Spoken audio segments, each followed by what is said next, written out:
자, 오늘 14장 말씀을 전하기 전에 어제 13장 후반부 말씀을 조금 전하고 하기도 하겠습니다. 어제 우리 조요한 목사님이 말씀을 전해 주셨는데 아주 말씀의 내용을 잘 파악해 잘 전해 주셨어요. 매우 흐뭇했습니다.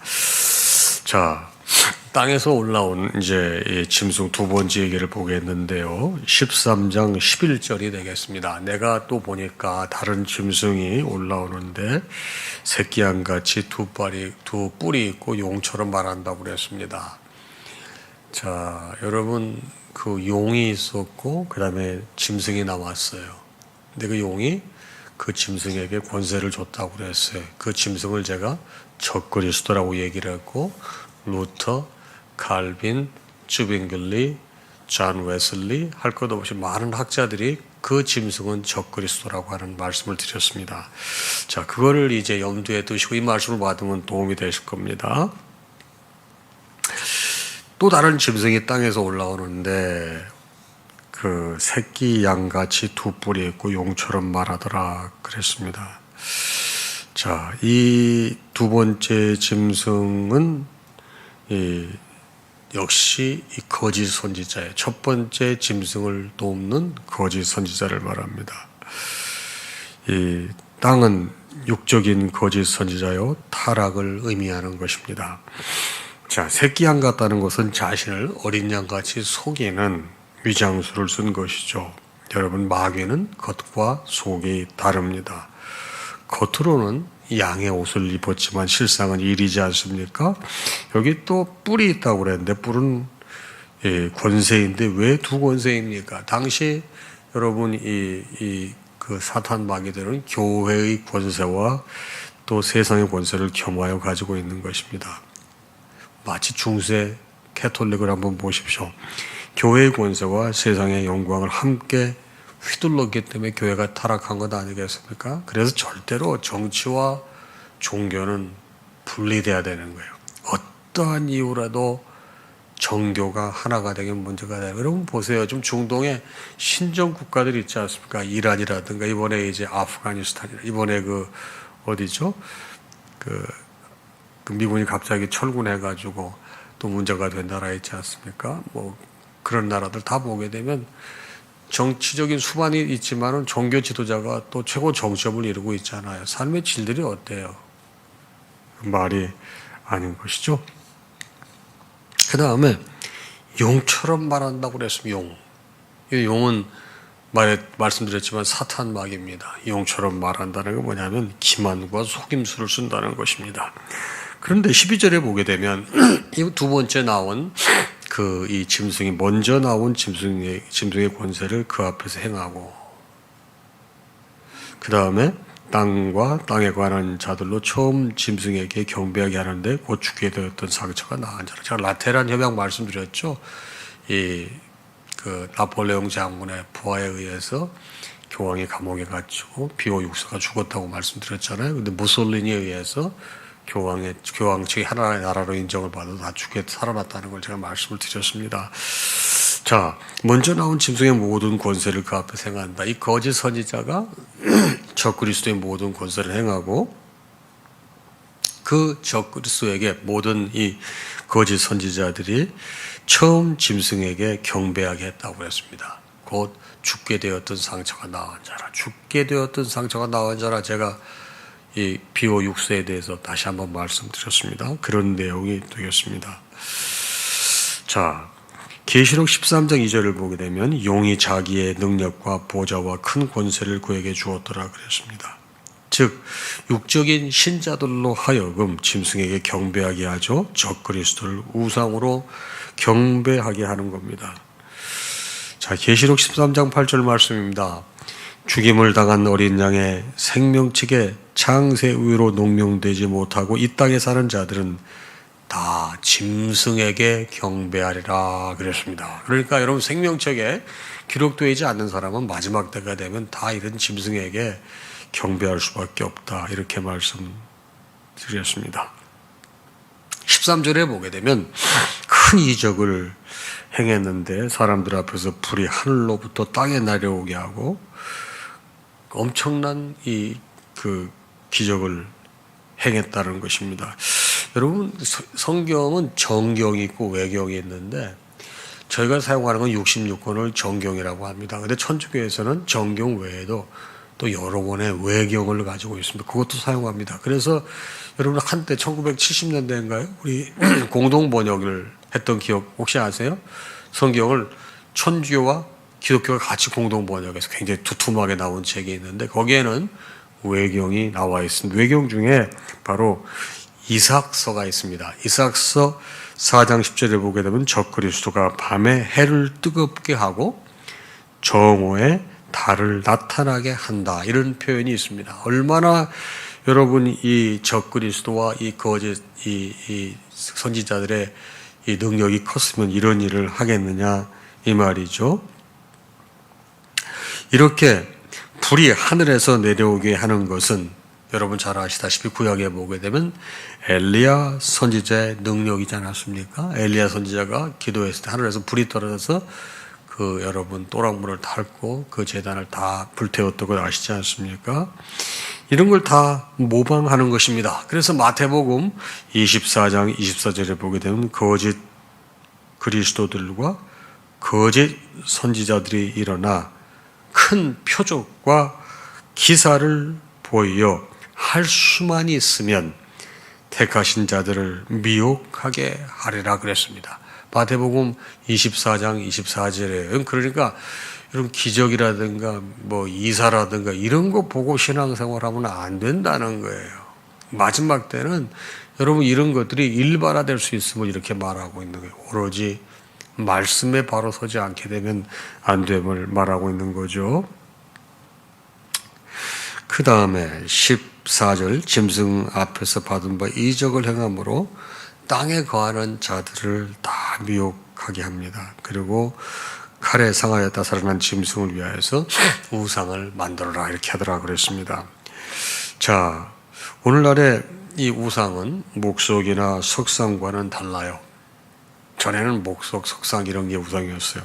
그가 권세를 받아 이제 바로 우상에게 뭘 줬죠? 생기를 주었기 때문에 그렇습니다. 그래서 그 우상은 말도 하고 또 우상에게 경배하지 않는 자를 다 죽이게까지 하는 목석, 나무나 돌 조각이 아니라는 거예요. 요즘의 우상은. 또 적그리스도를 위해서 우상을 만들려고 그랬지 않습니까? 칼에 상하였다가 살아난 짐승을 위하여 우상을 만들려고 그랬습니다. 여러분 아시다시피 로마 시대 때는 여러분 로마 전역의 황제의 여러분 이 동상 바로 우상이 전역에 설치되어 있었습니다. 여러분 가톨릭 같은 경우 보십시오. 여러분 천주교에 가보게 되면은 예수님보다는 밖에 누가 더 많이 서 있어요? 마리아가 왜 그렇게 많이 서 있는지 말이에요. 네, 마리아가 많습니다. 마리아가 울었다 뭐했다 이게 가끔 나와요. 가면 여러분 다 그거 경배하잖아요. 여러분 절에 가가지고 여러분 그 부처가 앞에 가서 뭐 절하는 거나 그거나 무슨 차이가 얼마나 있겠어요. 이런 일들이 지금 수없이 벌어지고 있습니다. 자, 그 다음에 우상에게 경배하지 않는 자들은 무엇이든지 다 죽게 했다고 그랬으면 15절 말씀이죠. 네. 그러니까 이제 뭐 말도 하고 막 그러니까 우상 이상의 우상이죠. 옛날 이 박윤선 목사님의 주석에 따르면 옛날 근동 지방의 잡종교들이 요술법에 의하여 우상으로 하여금 말하게 하는 일이 있었다. 이렇게 이 박윤선 목사님의 주석에 그 내용이 나와 있습니다. 15절을 보면 그 짐승의 우상으로 말하게 하고 그리고 누구든지 경배하지 않고는 안 될 정도로 마력을 가지고 있어서 그러므로 마지막 때에는 무엇보다도 중요한 것이 분별력입니다. 단지 현상만 보고 따라가다는 큰일 납니다. 그러니까 기적, 이사 이런 거 너무 좋아하지 마세요. 여러분 저 어렸을 때도 기억이 나는데 여러분 뱀 장사 뭐 약 파는 장사들 보게 되면 원숭이 한 마리 데려다 놓고 뭐 별짓 다 할 것 같이 막 얘기하고 한참 기다려봐도 안 해요. 그거 보려고 그냥 다 눈을 빠지고 참 사람들 순박했어요. 근데 여러분 그때나 지금이나 뭐가 다르겠어요. 뭐가 있으면 기가 막힌 게 있으면 뭐 와 그런단 말이에요. 아니에요. 15절 하반절 짐승의 우상에 경배하지 아니하는 자는 무엇이든지 다 죽인다고 그랬습니다. 우상 숭배와 목숨 중 택일해야 되는 상황이 도달하게 된다는 것입니다. 자, 그 분위기가 얼마나 험악했는지 한번 상상을 해보시기 바랍니다. 마지막 때가 되면 이런 일들이 비일비재해진다는 것입니다. 이제 그 짐승에서 666 이게 참 중요한 내용이에요. 666 16절 또 그가 모든 자 곧 작은 자나 큰 자나 부한 자나 건강한 자나 자유한 자나 종들로 그 오른손이나 이마에 표를 받게 하고 누구든지 이 표를 가진 자 외에는 매매를 못하겠는데 이 표는 곧 짐승의 이름 그 이름의 수라 그랬습니다. 666이라고 하는 얘기 많이 들어보셨죠. 여러분 그 대상이 지금 누구예요? 이 짐승의 표의 대상 따로 한정되지 않습니다. 모든 자 남녀노소를 불문하는 게 이 짐승의 표의 대상이 되겠습니다. 이건 뭡니까? 모든 인류에 대해서 강력한 통제 수단을 사용한다고 하는 것입니다.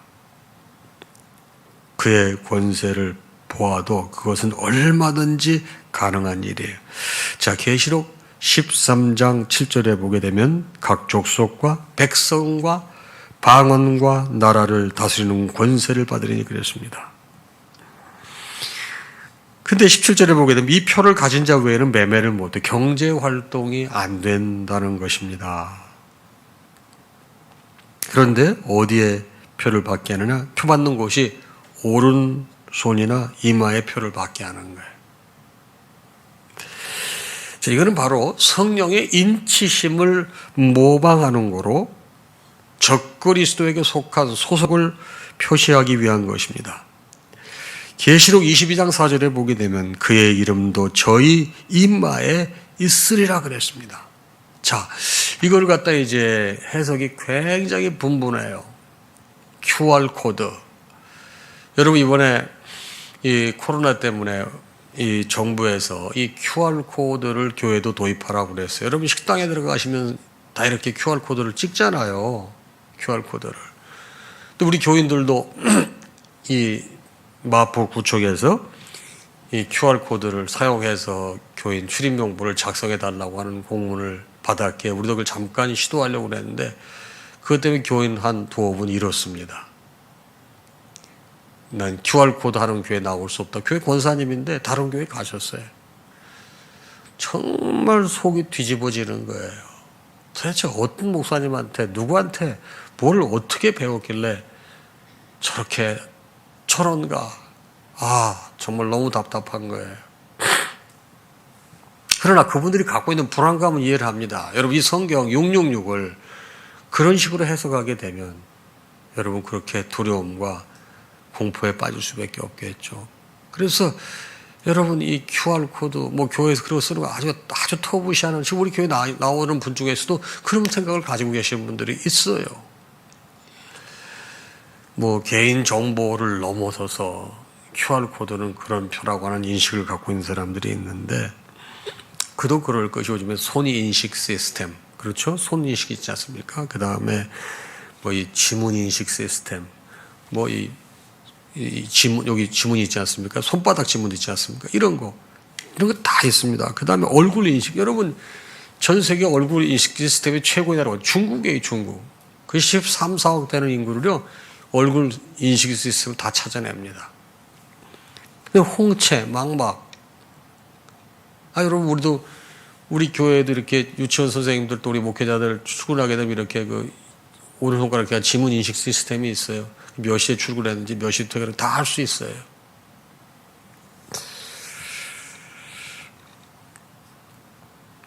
여러분, 이걸 통해서 우리가 알아야 될 건 뭐냐면, 제가 종말은 시기로 아는 것이 아니고 징조로 안다고 제가 말씀을 드렸습니다. 이해하시겠죠? 이런 걸 보게 되면 정말 주님께서 가까이 오실 날이 다가왔다고 하는 것입니다.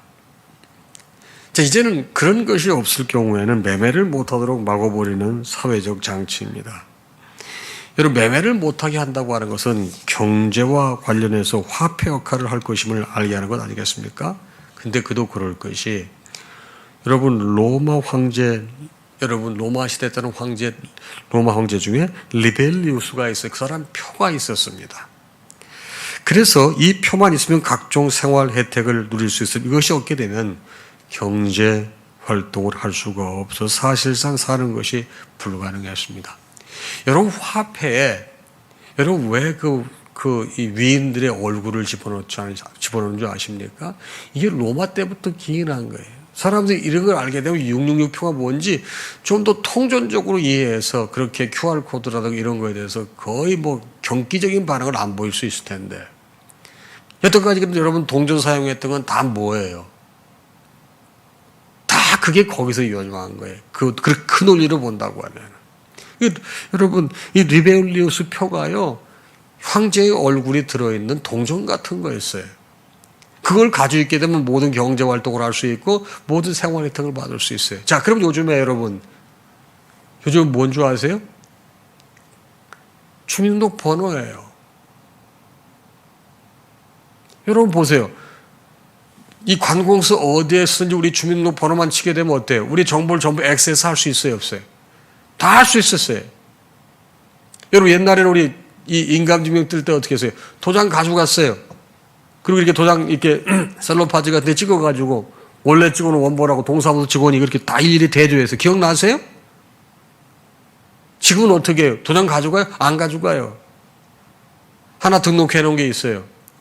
지문 등록을 다 해놓은 게 있어요. 10가지 통과를 다 해놓잖아요. 그러면 거기다 이렇게 가서 이거 대보라고 그러잖아요. 아이, 왜 그거에 대해서는 그렇게 얘기를 안 하셔요? 근데 유독 QR코드 하나 가지고 그렇게 그냥 목숨을 거느냐고요. 여러분, 이미 세상은요, 그렇게 바뀌고 있어요. 이게 뭐를 말하는 거예요? 여러분, 요즘에 제가 엊그제 신문에 보니까 연세 드신 어르신들이 은행 폐지한다고 이 피켓들을 한 50분이 나오셔가지고 데모하시더라고요. 여러분 요즘에 은행 거래하는 게 많이 복잡해졌어요. 저희 같은 경우는 익숙해져서 이제 오히려 은행 가는 것보다 훨씬 편하지만 연세 드신 어르신들이 여러분 그걸 어떻게 하시겠냐고. 점점 세상은 그렇게 바뀌어 가고 있습니다. 17절 하반절에 보면 이 표는 곧 짐승의 이름이나 그 이름의 수라고 그랬습니다. 이는 표의 내용을 알려주는 것, 철저히 짐승을 위한 것입니다. 계시록 2장 17절에 보게 되면 받은 자 밖에는 그 이름을 알 사람이 없는지라 그랬습니다. 그리고 18절에 지혜가 여기 있으니 총명한 자는 그 짐승의 수를 세어보라. 그 수는 사람의 수니 666이라 그랬습니다. 그리고 그 수를 세보니까 사람의 숫자로 666이라는 거예요. 여러분 근데 6은 사탄의 만수입니다. 그 세 개가 되니까 이게 여러분 666이 숫자로 666이 아니고 666 이렇게 보는 거예요. 어떤 사람은 666 이렇게 봐요. 그 차이가 얼마나 많이 있어요. 여러분 666은 6이라고 하는 건 사탄의 만수라는 거예요. 그러니까 만수가 세 개가 있으니까 어떻게 하느냐? 기가 막힐 정도라는 것입니다. 바로 그것이 세 개가 되니 초강력 사탄의 활동을 암호화한 것이 되겠습니다. 자, 바로 초대교회는 아까도 말씀드렸듯이 리벨리우스 표가 없으면은 여러분 경제 활동을 할 수가 없었는데 그때 그거를 거부했던 사람들이 여러분 믿음이 증명됐다고 보는 거였습니다. 바벨론 포로 시대 때는 느부갓네살의 왕명을 거부하는 자들은 다 목숨을 잃었어요. 이게 믿음을 증명하는 방법이었어요. 오늘날은요, 예배로 증명하는 거예요, 예배로. 여러분, 예배 생활이 건강하지 못한 사람은 믿음이 없는 종말 때는 뭔지 아십니까? 666표로 증명이 될 거라고 하는 것입니다. 그런데 여러분, 지금부터 불필요하게 과민 반응을 보일 필요가 없습니다. 그 형태는 적그리스도가 나타나야만 그 실체를 알 수 있는 거예요. 아시겠어요? 666이 뭔지를 몰라요. 아무도 몰라요. 그는 적그리스도가 일단 그 짐승이 확실하게 나타나 봐야 그 실체를 알 수 있다고 하는 것입니다. 666은 적그리스도가 통치할 경제화폐를 말하는데, 여러분 제가 화폐 발달 경로를 조금 말씀드려 보겠습니다. 여러분 옛날에는 자연경제였습니다. 그 다음에 물물교환을 했습니다. 그 다음에 주로 화폐를 사용했죠. 그 다음에 지폐를 사용했습니다. 유통수표를 사용했습니다. 신용화폐 카드, 신용카드 같은 겁니다. 나중에는 이제 666 화폐가 될 것이라고 하는 것입니다. 현재의 카드 진행은 스마트 카드, 여러분 생체 지문 카드로 또 전자화폐 카드로 바뀌어가는 상황이 있습니다. 여러분 계속 변천이 되는데 이 666표에 대해서 예민하게 반응하지 마라. 왜요? 아직 적그리스도가 나타나지 않았기 때문에 잘 모른다. 이런 징조는 계속 나오는데 잘 모른다. 이게 옳은 해석이에요. 그러니 이런 모든 것에 대해서 지나치게 그럴 필요가 없다는 것입니다. 자, 14장 오늘 말씀이 되겠는데, 이건 14만 4천의 어린 양이 되겠는데, 이 말씀의 전체 중요한 내용은 뭐냐면 이 4절, 5절 두 절이 되겠습니다. 4절, 5절.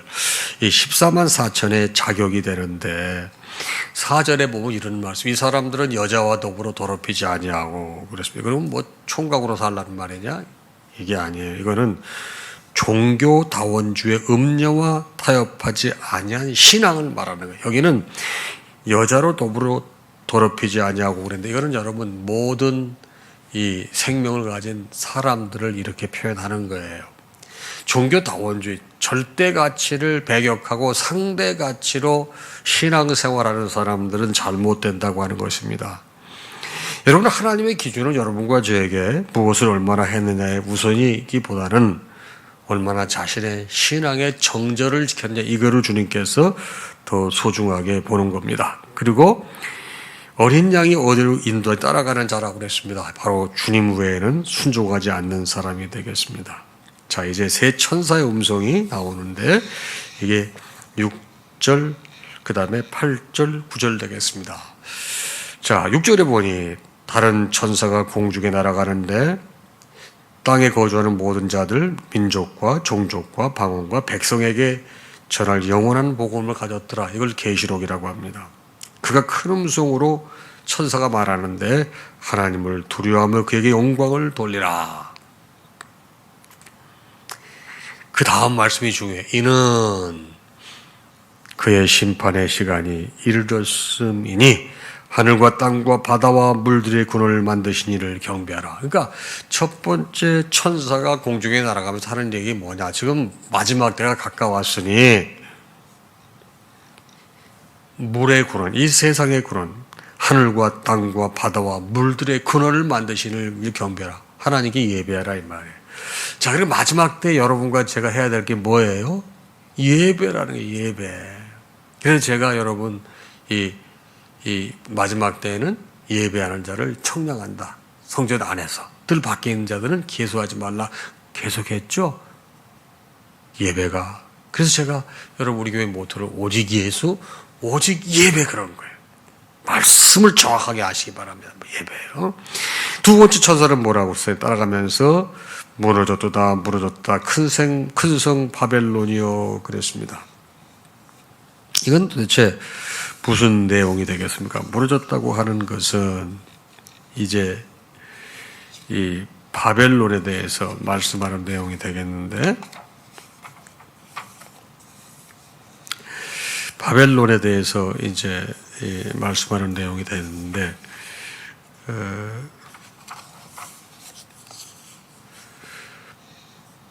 바벨론의 붕괴의 모습은 무엇을 말하는 건 비진리로 인해 이 무너진 음녀를 상징하는 거예요. 그래서 이사야서 21장 9절에 보게 되면 함락되었도다 바벨론이요 그랬습니다.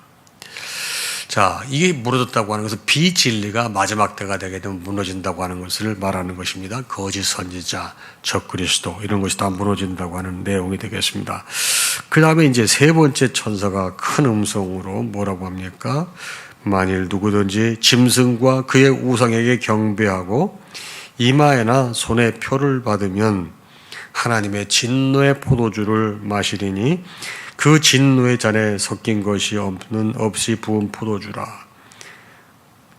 거룩한 천사들 앞과 어린 양 앞에서 불과 유황으로 고난을 받으리라 그랬습니다. 자, 세 번째 천사가 하는 말은 뭐냐면 짐승과 우상에게 경배하고 이마에나 손에 표를 받으면 불과 유황으로 고난을 받는다. 지옥 간다는 겁니다. 이제 그래서 이 말씀을 이렇게 이제 해석을 하게 되면 사람들이 그렇게 그런 거에 대해서 불안감을 가질 수 있을 것 같아요. 그런데 제가 아까 아주 핵심적인 얘기를 해서 어느 누구도 이게 지금 뭔지 잘 모르는 거예요. 여러분 성경에 보면 주님께서 너희는 알 바가 없다.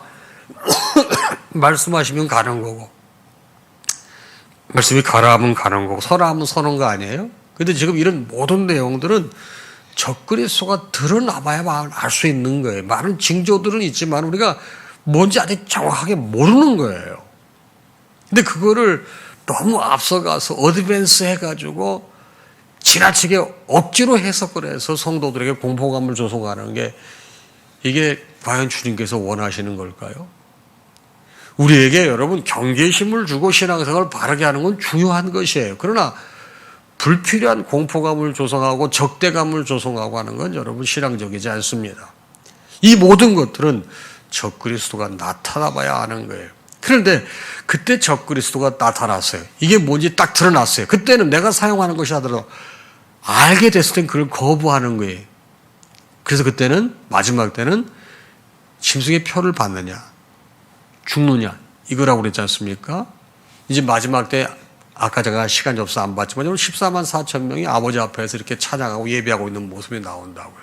환난 때 여러분 그 어려웠을 때 믿음을 지켰던 사람들이 14만 4천 명이라고 말씀을 드렸잖아요. 여러분 마찬가지 짐승의 표를 받을래 너 죽을래 이럴 때가 온다는 거예요. 근데 그럴 때 믿음을 지켰던 사람들이 다 14만 4천의 부류에 들어간다는 거예요. 흰 옷을 입은 성도의 부류에 들어간다는 거예요. 근데 그때는 아직 이르지 않았다 이 말씀이 아시겠어요? 아직 우리 예수님께서 구름 타고 오신 걸 못 보셨잖아요.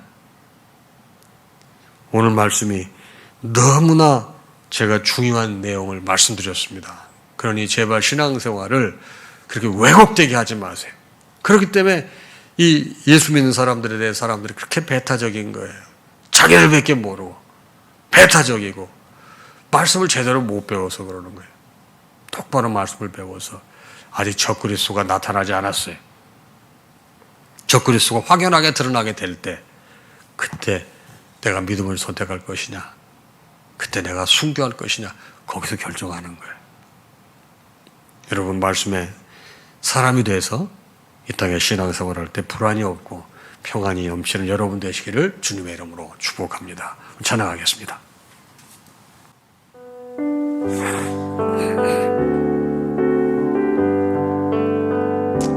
모든 영광 하나님께 모든 영광 하나님께 모든 영광 하나님께 나는 자유의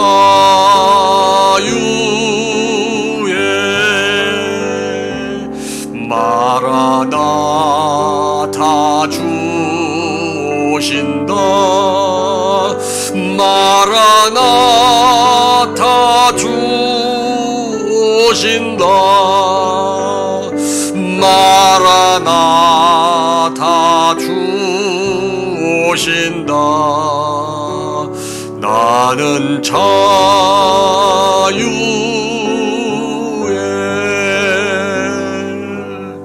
우리 주님 예수 그리스도의 크신 은혜와 하나님 아버지의 무한하신 사랑하심과 성령님의 감동, 감화, 교통, 역사, 충만하심이 이 아침에 주신 말씀을 받고 하루를 시작하는 사랑하는 당신의 모든 자녀와 그 가정 위에 이제로부터 영원토록 함께 있을지어다.